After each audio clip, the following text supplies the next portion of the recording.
अगर आप online games के शौकीन हैं तो इस नए लॉ और इससे जुड़ी पनिशमेंट्स एंड पेनल्टीज के बारे में जरूर जानते हैं एग्जैक्टली क्या हुआ।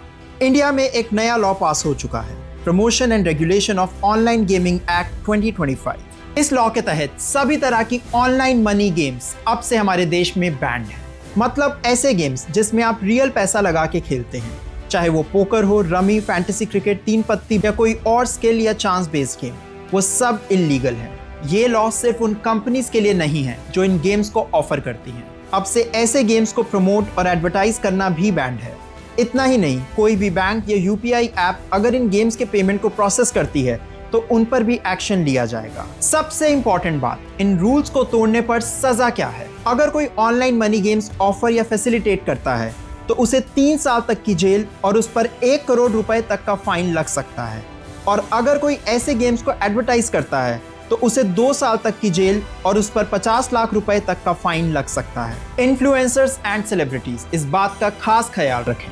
इस लॉ के आने से सबसे बड़ा झटका ड्रीम 11 और मोबाइल प्रीमियर लीग जैसी बड़ी कंपनीज को लगा है। ऐसा क्यों?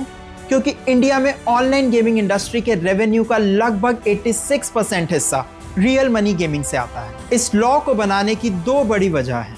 पहली, गैम्बलिंग और बेटिंग के केसेस इतने बढ़ गए हैं कि हर साल लाखों लोग इसमें अपना पैसा गंवा रहे हैं। अनफॉर्चुनेटली कुछ केसेस में तो लॉसेस के चलते लोगों ने सुसाइड तक कर लिया। गवर्नमेंट के एस्टीमेट के हिसाब से इंडिया में हर साल लगभग 45 करोड़ लोग ऑनलाइन रियल मनी गेम्स में तकरीबन 20,000 करोड़ रुपए गंवा देते हैं।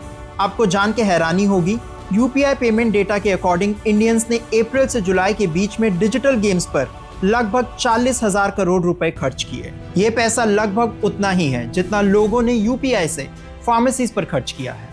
और इस लॉ को लाने की दूसरी वजह यह है कि गेमिंग प्लेटफॉर्म्स का मिसयूज हो रहा है फ्रॉड, मनी लॉन्ड्रिंग और टेरर फाइनेंसिंग के लिए, जो नेशनल सिक्योरिटी के लिए बड़ा थ्रेट है। एक और बात, ये लॉ ई स्पोर्ट्स या ऑनलाइन सोशल और एजुकेशनल गेम्स के खिलाफ नहीं है।